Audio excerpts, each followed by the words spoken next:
একবার একটা মজার কাহিনী বলি আপনাদের।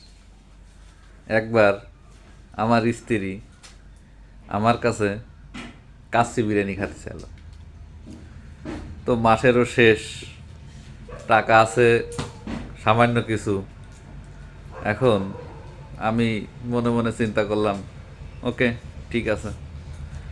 এখন দুইজনে রিকশায় উঠলাম।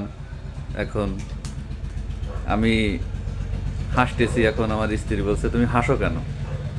আমি বললাম যে আমি যখন কলেজে পড়তাম তখন অনেকেই আমার সাথে ফুচকা খেয়ে পারতো না, তো এই জন্য এই ফুচকা আলাদের দেখে আমার হাসি পাইছে।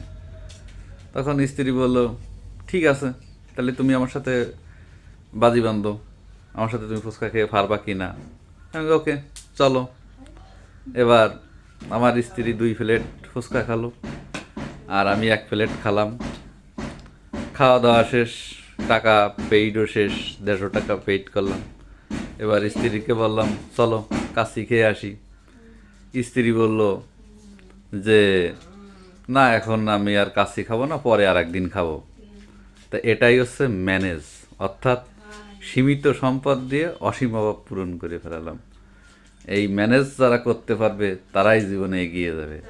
তাই আপনাকে ম্যানেজ অবশ্যই করতে হবে, এবং সেটা সুপরিকল্পিতভাবে, তাহলে আপনি সামনের দিকে এগিয়ে যেতে পারবেন।